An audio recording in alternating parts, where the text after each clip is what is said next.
Bonjour à tous et bienvenue sur la chaîne Book Scénario. Donc bonjour à tous, on se retrouve aujourd'hui pour la vidéo mensuelle des sorties littéraires qui me tentent le plus, donc pour avril. Comparé à la dernière vidéo, je vais pas vous faire le résumé de tous les livres parce que soit c'est des suites, soit c'est des livres qui m'intriguent, mais je suis pas non plus à 100% derrière. C'est des livres qu'on voit aussi beaucoup passer. Donc ce que je vais faire, c'est que je vais vous mettre tous les titres en barre de description. Je vais vous mettre leur lien vers la page Booknode de chaque titre. Comme ça, s'il y a une couverture qui vous interpelle, vous pouvez aller voir le résumé de vous-même. Mais voilà, parce que là, en fait, il y a à peu près plus d'une quinzaine de titres qui m'intéressent et je me suis dit que ça allait faire beaucoup en termes de durée, de résumé ou autre.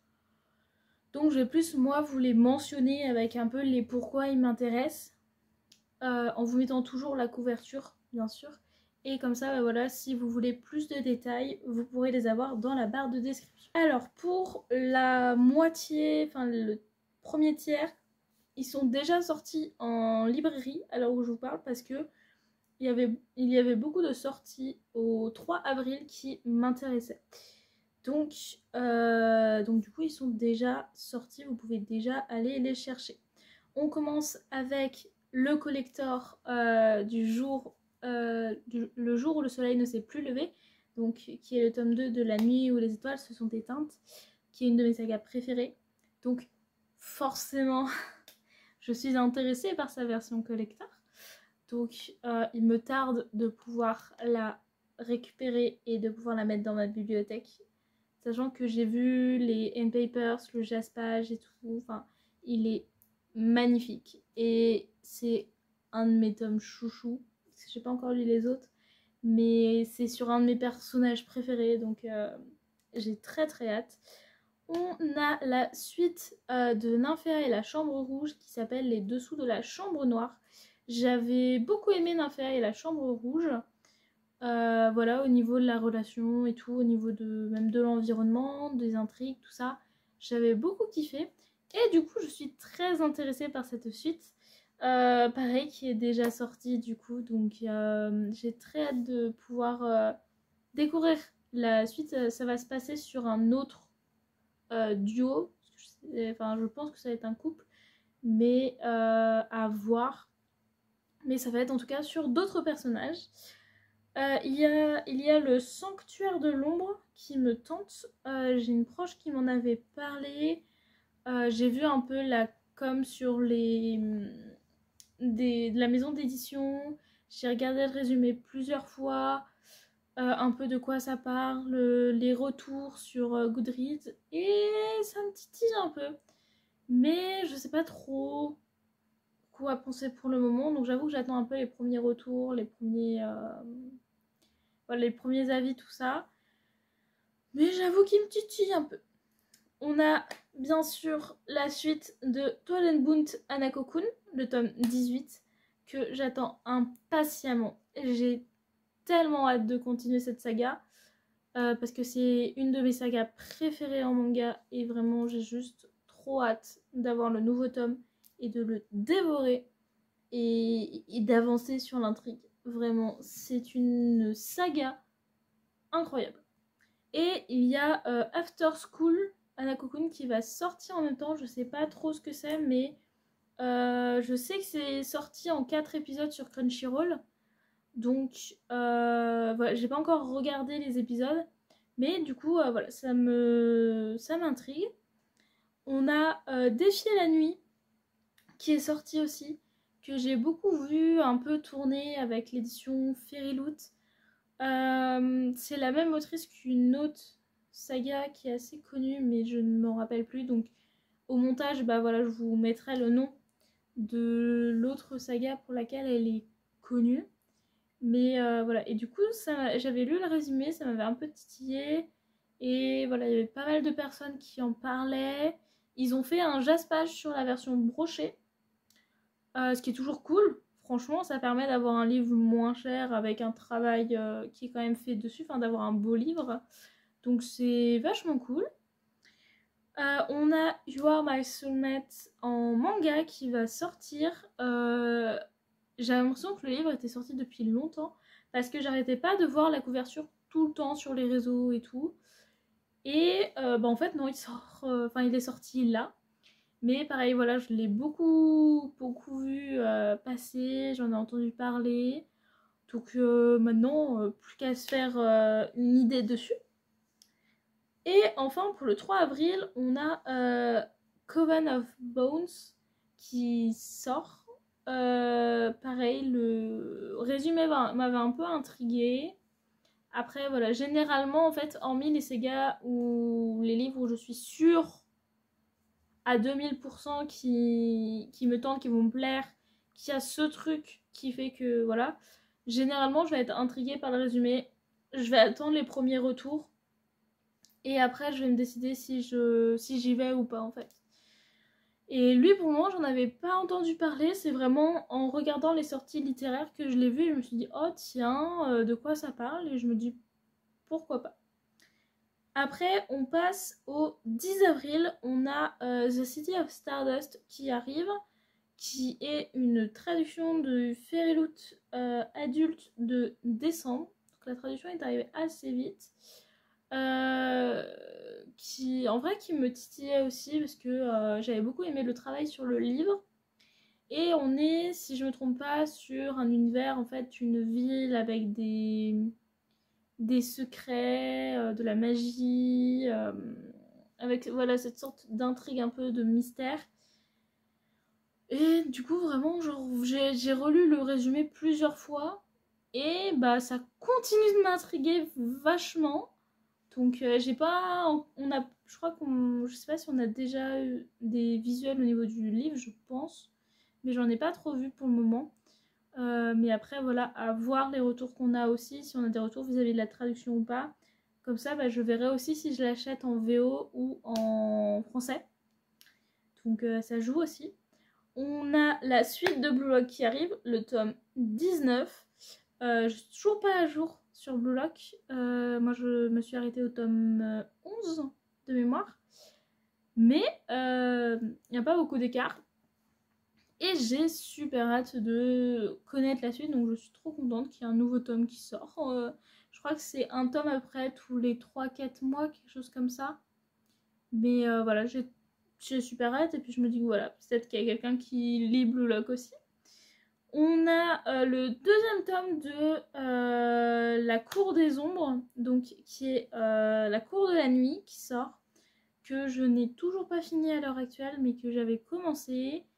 Et en fait, je kiffais bien le début, donc je m'étais dit, bah si je kiffe ma lecture sur le tome 1, bah go sur le 2, tout simplement. Sachant que le 1 est assez petit parce qu'il fait 230 pages à peu près. Et du coup, bah, en fait, c'est des lectures qui sont assez petites, assez rapides. Donc, en plus, c'est toujours cool à caler entre des grosses lectures ou des lectures assez denses. Bah, hop, on peut avoir une petite à caler. Ensuite, on a Glace, qui est la traduction de Glacium, qui va sortir, qui sort chez Olympe. J'avais vu beaucoup de bons retours sur...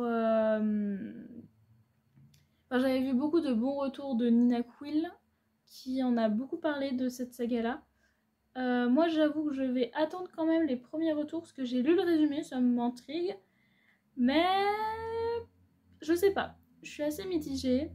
Du coup, je vais attendre vraiment les retours avant de savoir si j'y vais ou pas, parce que j'avoue que je suis intriguée, mais sans plus pour celui-ci. Mais je le note quand même dans la liste au cas où.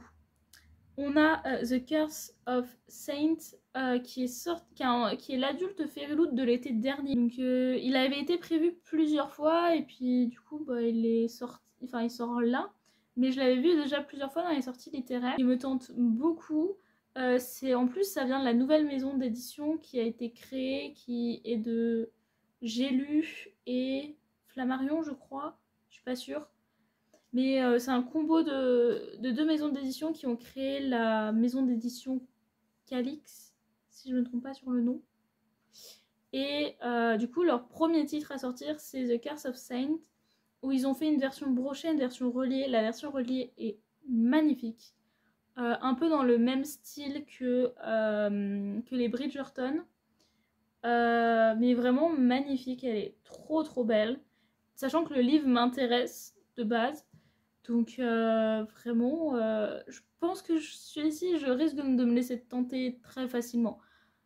Parce que j'aime les beaux livres et vraiment, bah, ils me tentent. Et puis, bah, par exemple, voilà, si par exemple il y a pas mal d'erreurs, enfin, si. J'espère qu'il n'y aura pas trop d'erreurs de traduction, après c'est leur premier. Mais voilà, si par exemple au niveau de la traduction ça passe mal, bah, je testerai le VO, mais il me tente vraiment beaucoup. On a le tome 4 de la version perfect de Vampire Knight qui sort. Vampire Knight qui... En fait, j'ai beaucoup regardé l'anime quand j'étais petite. Enfin, quand j'étais petite. Quand j'étais jeune, que j'étais adolescente. J'ai dû le regarder peut-être entre 5 à 10 fois, je pense. Du coup, je connais vraiment l'anime par cœur. Je sais exactement ce qui se passe à peu près et tout. Enfin, voilà. Je le connaissais vraiment par cœur, les openings, tout ça. Et en fait, l'animé s'arrête très tôt par rapport au manga. Parce qu'il y a une vingtaine, il y a entre 20 et 30 tomes pour le manga. Et je crois que l'animé reprend 5 à 7 tomes. Je suis pas sûre exactement. Mais voilà. Et du coup, je me suis dit, autant lire les mangas, autant les lire dans la version perfecte. Ils sont plus grands, il y a plus... normalement, il y a plus de tomes dedans. Et puis, ils font une sorte de frise avec le dos. Donc, voilà. Donc là, il y a le tome 4 qui est sorti. Donc, je vais prochainement les prendre, je pense. Et du coup, bah, j'ai hâte de découvrir le manga pour découvrir justement bah, plus de cette histoire et plus sur les personnages, leur évolution. Ensuite, on a Freaking Romance qui sort en webtoon physique, qui est un des premiers webtoons que j'ai lu sur l'application et que j'ai adoré. Je l'ai dévoré, je crois qu'en plus on était sur la fin de la publication, donc j'ai vraiment pu tout dévorer sans attendre spécialement. C'était trop bien, c'était génial, j'ai adoré. Et du coup, je suis trop contente qu'il sorte en physique, vraiment. J'ai un autre webtoon que je kiffe beaucoup, je crois qu'il sort le mois prochain. Donc vous verrez sûrement bah, du coup le mois prochain. Mais je suis trop contente de voir les webtoons que je kiffe sortir. Il y a une romance en webtoon que j'adorerais qu'elle sorte en papier. Vraiment, elle est incroyable. Donc j'espère vraiment qu'un jour elle sortira en papier. Mais je suis trop contente de voir des webtoons sortir en papier, c'est trop bien. Je kiffe de ouf. Et enfin, on a Light Lark, le tome 2. Donc on voit le tome 1 qui est juste là, entre autres. Le tome 2 qui va arriver donc vers mi-fin avril. La couverture est magnifique. Elle est trop belle. J'ai trop hâte. Ça fait des mois que j'en entends parler en VO. Ça fait des mois. J'ai déjà vu des fanarts du tome 2 sur un moment en particulier. Et j'étais en mode waouh. Et genre ça m'intrigue, ça me rend curieuse, j'ai trop envie de savoir qu'est-ce qui va se passer, pourquoi, comment, tout ça. Alors que j'ai pas lu le 1. Mais j'ai prévu de lire le 1 avant que le 2 sorte pour pouvoir acheter le 2 en étant en mode j'ai kiffé le 1, du coup je peux acheter le 2. Et bah si j'aime pas, bah comme ça j'achète pas le 2. Mais j'ai trop hâte, ils sont magnifiques. Ils sont dans les mêmes tons de couleurs, donc ça va vraiment être super beau. Mais en tout cas, voilà pour moi les sorties livresques d'avril qui me tentent. Donc voilà, clairement, j'achèterai pas tout. Il y en a beaucoup trop. Puis j'ai des retards des autres mois aussi que j'ai envie d'acheter. Donc j'achèterai clairement pas tout. J'ai des priorités de toute façon. Donc par exemple, le jour où le soleil ne s'est plus levé, le collector de Light Lark, The Curse of Saints, ça va vraiment être mes priorités en fait sur les sorties d'avril, avec bien sûr Toilen Buntan Cocoon. Ça va vraiment être mes 4 priorités à acheter dans ma liste de priorités. Le reste sont dans ma liste. Et bah voilà, c'est un jour si je cherche un truc à acheter ou qu'il y en a un qui me titille parce que j'ai vu 40 reviews ultra positives. Voilà. Et ça se trouve, il y aura d'autres titres que moi j'ai pas sélectionnés là, que je vais voir ailleurs, qui vont me tenter beaucoup plus et que du coup, voilà, je vais craquer. Vraiment, voilà, j'en ai aucune idée de qu'est-ce que je vais acheter encore. N'hésitez pas à me dire, vous, ce que vous avez prévu d'acheter au mois d'avril, s'il y en a que je vous ai présenté ou que j'ai pas présenté aussi. Et me dire s'il y en a que vous avez déjà acheté et qu'on est déjà le 7 avril, il y en a peut-être qui ont déjà commencé leurs achats de livresque du mois. Donc, qu'est-ce que vous avez acheté dans les nouvelles sorties? Ou qu'est-ce que vous attendez énormément de ce... Enfin, qu'est-ce que vous attendez énormément de ce mois d'avril? Et puis, voilà, n'hésitez pas à me dire en commentaire, je regarde et je réponds. Et puis, bah, moi, je vous souhaite un bon dimanche. Je vous souhaite une bonne semaine et puis on se retrouve mercredi à 18h. Salut!